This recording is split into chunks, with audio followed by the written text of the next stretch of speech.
தமிழ்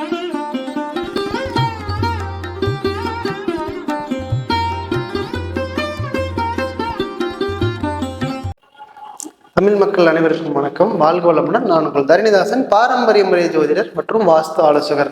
நம்ம சேனலை முதல் முறையாக பார்க்குறீங்க, சப்ஸ்கிரைப் பண்ணுங்கள். பெல் பட்டனில் ஆல் ஆப்ஷன் ப்ரெஸ் பண்ணுங்கள். ஆல் ஆப்ஷன் ப்ரெஸ் பண்ணும்போது தான் நாங்கள் போடுற வீடியோ அடுத்தடுத்த வீடியோ உங்களுக்கு வந்து கொண்டே இருக்கும். இப்போது கடக ராசிக்கு ஆவணி மாத பலன் பற்றி இந்த வீடியோவில் விரிவாக பார்க்க போகிறோம். கடக ராசியில் உங்களுக்கு பார்த்திங்கன்னா என்ன நட்சத்திரம் பார்த்திங்கன்னா, உங்களுக்கு புனர்வசம் 4ஆம் பாதம், பூசம் 1, 2, 3, 4 பாதம், ஆயிலியம் 1, 2, 3, 4 பாதம் உள்ள அமைப்பு உங்களுக்கு கடகராசி ஆகும். அந்த கடக ராசியில் ஆவணி மாத கிரக அடைவுகள் பார்த்து எப்படி இருக்கு அப்படின்னு கேட்டிங்கன்னா, உங்களுக்கு 2ஆம் இடத்துலேயே சூரியன் ஆட்சி ஆகிறாரு. சுக்கிரன் வந்தீங்கன்னா 2ஆம் இடம், புதன் 2ஆம் இடம், 3ஆம் இடத்தில் கேது பகவானும், 6ஆம் இடத்தில் சந்திர பகவானும், உங்களுக்கு 8ஆம் இடத்தில் சனி பகவானும், 9ஆம் இடத்தில் உங்களுக்கு ராகு பகவானும், 11ஆம் இடத்தில் பார்த்தீங்கன்னா செவ்வாய் பகவானும், அடுத்தது மட்டும் உங்களுக்கு குரு பகவானும் 11ஆம் இடத்துல இருக்கிறாங்க. அப்போது இந்த அமைப்பு வச்சு தான் நம்ம வந்து உங்களுக்கு ஆவணி மாதம் பலன் இந்த கடக ராசிக்கு பார்க்க போகிறோம். இந்த கடக ராசி ஒருத்தர் வீட்டில் இருந்தாலே போதுங்க, நம்ம வீட்டில் வந்து பார்த்திங்கன்னா அன்புக்கு பண்புக்கு குறைவே இல்லாமல் இருக்கிறதுக்கான தன்மை அதிகமாக இருக்க போகுது. இப்போது 2ஆம் இடத்துல உங்களுக்கு சூரிய பகவான் ஆட்சியாகிறார். அப்போது இந்த கடக ராசியில் உங்களுக்கு சூரியன் 2ஆம் இடத்துல ஆட்சியாகும் போது பார்த்திங்கன்னா உங்களுக்கு குடும்பத்தில் சுப நிகழ்ச்சிகள் நடக்க போகுது அப்படின்னு தான் சொல்லணும். ஏன்னா உங்களுக்கு 11ஆம் இடம் அப்படிங்கிறது உங்களுக்கு லாபஸ்தானத்திலேயே வந்து பார்த்திங்கன்னா குரு பகவான் இருக்கிறார். அது பார்த்திங்கன்னா உங்களுக்கு 9ஆம் அதிபதியே உங்களுக்கு 11ஆம் இடத்துக்கு வர போகிறாரு. அப்போ 11ஆம் இடங்கள் லாபஸ்தானத்திலேயே குரு பகவான் வந்து சந்திர மங்கள யோகத்தை இந்த ஆவணி மாதம் உங்களுக்கு முழுக்க உங்களுக்கு கொடுக்க போகுது. ஏன்னா உங்களுக்கு 11ஆம் இடம் அப்படிங்கிறது வெளிநாட்டு யோகம் அப்படின்னு தான் சொல்லலாம். ஏன்னா வெளிநாட்டில் இது வரைக்கும் வேலை தேடி தேடி தேடி அடைஞ்சே போச்சுங்க. இது வரைக்கும் எப்போ தான் வெளிநாடு போகிறதுனே தெரிலங்க அப்படின்னு சொன்னீங்கன்னா, இது இந்த ஆவணி மாதம் 2/11 மிக சிறப்பாக வேலை செய்யுது. அப்போது ஆவணி மாதம் வெளிநாட்டு முயற்சி பண்ணிங்கன்னா 100% உங்களுக்கு கிடைக்கிறதுக்கான தன்மை அப்படியே அதிகமாக இருக்க போகுது. ஏன் அப்படின்னு கேட்டிங்கன்னா, உங்களுக்கு 11ல் குருபான் வந்துட்டாலே போதுங்க, நம்மளுக்கு பாதி பிரச்சனை கம்மி தான் சொல்லணும். ஏன்னா அங்கே 11ஆம் இடத்துல குரு பகவான் உங்கள் 3ஆம் இடத்தை பார்க்குறாரு. 3ஆம் இடம்ங்கிறது முயற்சி ஸ்தானம். அந்த முயற்சி ஸ்தானத்தில் கடந்த காலகட்டங்களில் நிறைய முயற்சி பண்ணிட்டே இருப்பீங்க. ஏன்னா உங்களுக்கு முயற்சி ஸ்தானத்தில் அங்கே கேதுபான் வந்துட்டாலே நீங்கள் ஒரு டைமுக்கு 5 டைம் முயற்சி எடுத்தால் தான் எல்லா விஷயமே நடக்கும். அப்போது இந்த காலகட்டத்தில் குரு பகவான் அதை பார்க்குறாரு பார்த்தீங்களா, அந்த குரு பகவான் பார்க்கும்போது மிக சிறப்பாக இருக்குது. ஏன்னா 10ஆம் இடத்து அதிபதியே 11ல் வந்து குரு பகவான் கூட சேர்ந்து உங்களுக்கு மிக நல்ல யோகத்தை கொடுக்க போகுது. அப்போ இது வரைக்கும் வெளிநாட்டு முயற்சி பண்ணிங்கன்னா இந்த ஆவணி மாதம் 1ஆம் தேதியிலிருந்து 30ஆம் தேதிக்குள்ள உங்களுக்கு கடக ராசிக்காருக்கு வெளிநாட்டு யோகம் 100% கிடைக்க போகுது. அது வேலையாக இருந்தாலும் சரி, தொழிலாக இருந்தாலும் சரி, மிக சிறப்பாக நடக்க போகிறது. அப்போ தொழில் ஸ்தானாதிபதி அப்படிங்கிறது கடந்த காலகட்டங்களில் தொழில் செய்யறதுக்காக மிக நிதி நெருக்கடியில் சந்திச்சிருப்பீங்க. எந்த வருமானமே இல்லையே, என்ன பண்ணுறதுனே தெரியலையே, நம்ம வந்து பார்த்திங்கன்னா நம்ம நேர்மையாக நியாயமாக தான் நடக்கும்னு நினச்சிங்க. ஆனால் உங்கள் நண்பர்கள் வட்டாரம் மிக நிறைய ஏமாத்துறதுக்கான சந்தர்ப்பம் இருக்குது. அவங்க மூலியமாக நிறைய கடன் வர்றதுக்கான சந்தர்ப்பம் இருக்குது.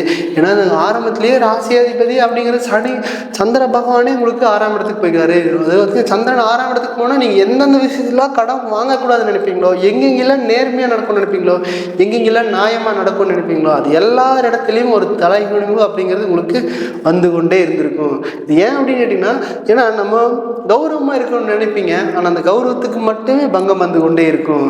நம்ம யாராட்டையும் நான் தலை நிமிர்ந்து சிறந்து வாழ நினைக்குமோ அவங்ககிட்ட ஒரு பேர் கம்பல்சரி வந்ததுக்கான சந்தர்ப்பம் இருக்குது. ஒவ்வொரு விஷயத்தையும் கடகராசிக்கார் பார்த்து செய்வாங்க. ஆனால் அந்த பார்த்து செஞ்சாலும் கூட நீங்கள் ஒரு சில நேரத்தில் நிறைய மன உளைச்சல் ஆகல வேண்டிய சூழ்நிலை இருக்க போகிறது. ஏன்னா உங்களுக்கு 7ஆம் அதிபதியே 8ஆம் இடத்துல இருக்கிறார். அந்த 8ஆம் இடம்ங்கிறது ஒரு அவமானத்துக்கு குறிக்கிற இடம். அந்த அவமானத்தில் நண்பர்கள் மூலியமாக ஒரு அவமானத்தை செஞ்சுருப்பீங்க. ஏன்னா தகுதிக்கு மீறினா ஒரு கடன் வாங்கியிருப்பீங்க. அந்த தகுதிக்கு அந்த கடனை கட்ட முடியாமல் வீட்டில் லோனு, ஹோம் லோனு, பயங்கரமாக மேலும் ப்ரெஷரு. இங்கே இந்தியாவில் இருக்கலாமா, வெளிநாடு தான் போயிடலாமா அப்படிங்கிற ஒரு மன உளைச்சலுக்கு வந்திருப்பீங்க. ஏன்னா நம்ம தொழில் செஞ்சோம், அந்த தொழிலுக்காக நம்ம வீட்டு பத்திரத்தை வைக்க வேண்டியதாக போச்சு. அந்த வீட்டு பத்திரமும் நம்மளுக்கு ஒரு பலம் இல்லாமல் போச்சு. அது என்னதான் இருந்தாலும் யாருமே சப்போர்ட் பண்ண மாட்டாங்க. நடு ரோட்டில் நல்லபடியாக வாழ்ந்துட்டு இருக்கோமே, எல்லாரும் சேர்ந்து நடு ரோட்டில் நிறுத்திட்டாங்களே அப்படிங்கிற ஒரு எண்ணத்தை கம்பல்சரி கொடுத்துருக்கும். நம்ம யார் சப்போர்ட்டுமே இல்லாமல் நிற்கிறோமே அப்படிங்கிற ஒரு மன உளைச்சலையும் கொடுத்துருக்கு. அது பார்த்தீங்கன்னா உங்களுக்கு 10ஆம் இடத்து அதிபதி தொழில்ஸ்தானாதிபதி உங்களுக்கு 11 லாபஸ்தானத்துக்கு வந்துட்டாரு. அது குரு பகவான் மேலே வரும்போது இந்த ஆவணி மாதம் 2ஆம் இடத்துல சூரிய பகவான் வருமான ஸ்தானத்திலேயே உங்களுக்கு சூரியன் ஆட்சி ஆகிறார். அப்போ ஆவணி மாதம் 30 நாட்கள் தொழில் உங்களுக்கு யாரெல்லாம் தூக்கி வீசிட்டு போனாங்களோ அவங்களே வழியே வந்து உங்களோட பேசுறதுக்கான தன்மை இருக்க போகுது. இது சரி, இதெல்லாம் நான் பண்ண தப்பு தான் அப்படின்னு வந்து சேர்ந்து பார்ட்னர் போட்டு செய்ய வேண்டிய தொழில் வரக்கூடிய சந்தர்ப்பத்தில் அமையும். அதை நல்லபடியாக பயன்படுத்திக்கங்க. ஏன்னா லாபஸ்தானத்தை குரு பகவானும் செவ்வாய் பகவானும், ஏன்னா 10ஆம் இடத்து அதிபதி 11 இருக்கிறார். இது நல்ல அருமையான சந்திரன். இந்த குரு மங்கள யோகத்தை நீங்கள் ஆவணி மாதம் ஃபுல்லாக நீங்கள் அனுபவிக்க போகிறீங்க. அந்த காலகட்டத்தில் நண்பர்கள் யாரெல்லாம் உங்களுக்கு வேண்டாம்னு சொன்னாங்களோ அவங்களாம் மறுபடியும் கூட சேர்ந்து வந்து தொழில் செய்யறதுக்கான தன்மை இருக்க போகுது. இருந்தாலும் உங்களுக்கு அஷ்டமச்சனி தான், ஆனால் அங்கே வக்கரமாகி சுப பலன் பெற்று உங்கள் 10ஆம் இடத்து தொழில் ஸ்தானத்தை பார்க்குறாரு. அதுக்கப்புறம் 2ஆம் இடம் வருமான ஸ்தானத்தையும் பார்க்குறாரு. அது மிக சிறந்த யோகம். இதில் அங்கே சுப பலன் பெற்று வக்கரமாகி சனி பகவான் உங்கள் 5ஆம் இடத்தையும் பார்க்குறாரு. 5ஆம் இடத்தை பார்த்தாலே பாதி பிரச்சனை கம்மி. ஏன்னா நிம்மதியான சூழ்நிலை இந்த காலகட்டத்தில் ஆவணி மாதம் 1ஆம் தேதியிலேருந்து அனுபவிக்க போகிறீங்க. இதில் வந்து பார்த்திங்கன்னா குழந்தை இல்லை அப்படின்னு நிறைய பேர் அதிகமாக யோசிச்சு கொண்டே இருப்பீங்க. ஏன்னா கல்யாணமாகி 5 வருஷம் ஆச்சுங்க, இதுவரை குழந்தையே இல்லைங்க, நான் குழந்தை பேருக்கு முயற்சி பண்ணுறேங்க, எங்கே சரியான ட்ரீட்மெண்ட் போகிறதே தெரியவே மாட்டேங்குது, என்ன பண்ணுறதுனே தெரில அப்படிங்கிற யோசனையிலேயே இருப்பீங்க. ஏன்னா வந்து ஒரு நல்ல விசேஷத்துக்கு கெட்ட விசேஷத்துக்கு போனாலும் கூட இந்த குழந்தை இல்லை அப்படிங்கிற ஒரு வருத்தத்தை கொடுத்துரும் அப்படிங்கிற யாராச்சும் கேட்டுருவாங்களா அப்படிங்கிற ஒரு பயத்திலேயே இருப்பீங்க. ஏன் அப்படின்னு கேட்டிங்கன்னா ஒரு நல்ல உபசரிப்பு தன்மை கொடுக்கக்கூடிய கடகராசி, அந்த கடகராசிலேயே வந்து பார்த்தீங்கன்னா ஒரு குழந்தைக்குனாலே அவ்வளவு அதிகம் பாசம் இருப்பாங்க. ஏன்னா அடுத்தவையும் குழந்தை மேலேயே அவ்வளவு பாசமாக இருக்கும் பொழுது தன் குழந்தை மேலே நல்லா வச்சுக்கோங்கிற எண்ணம் இருக்குது. ஆனால் அந்த குழந்தை அப்படிங்கிறது கொஞ்சம் லேட்டாக இருக்கான சந்தர்ப்பம் இருந்தாலும் கூட இந்த ஆவணி மாதத்தில் உங்களுக்கு முயற்சி பண்ணிங்கன்னா நல்ல சதவீதம் உங்களுக்கு 100% நல்ல ரிசல்ட் கிடைக்க போகுது. இதுக்கு 2 ரூல் என்ன அப்படின்னு கேட்டிங்கன்னா, உங்களுக்கு கர்மகாரகன் சனி பகவான் உங்களுக்கு 10ஆம் வரையோ அந்த 10ஆம் இடத்தையே பார்க்குறாரு. அப்புறம் 5ஆம் படத்தையும் பார்க்குறாரு. ஏன்னா சனி பகவான் ஒரு இடத்த பார்த்துட்டாரே அவர் மிக சிறப்பாக இருக்கும். ஏன்னா 5ஆம் இடத்தை சனி பகவான் பார்க்குறாரு. அது உங்கள் குழந்தைக்கு பெருஸ்தானம். ஏன்னா குரு பகவான் உங்களுக்கு கம்பல்சரி உங்கள் 5ஆம் இடத்தையும் பார்க்குறாரு. அது மிக உகந்த யோகத்தை கொடுக்க போகுது. அப்போ இந்த காலகட்டம் உங்களுக்கு 100% ஆவணி மாதம் 1ஆம் தேதியிலேருந்து 30ஆம் தேதிக்குள்ள குழந்தை சார்ந்த விஷயத்தை நான் ட்ரீட்மெண்ட் எடுத்தேன்னா நல்லபடிய ஒரு நல்ல முன்னேற்றத்தை கொடுக்கக்கூடும். அதுக்கப்புறம் கல்யாணம் முடிஞ்சு கணவன் மனைவி சேர்ந்து ஒற்றுமையாக வாழ முடியலையே அப்படின்னு ஒரு வருத்தத்தையே கொடுத்துட்ருக்கும். ஏன்னா கடந்த காலகட்டத்தில் 7ஆம் இடத்து அதிபதி 8ல் இருக்கிறாரு.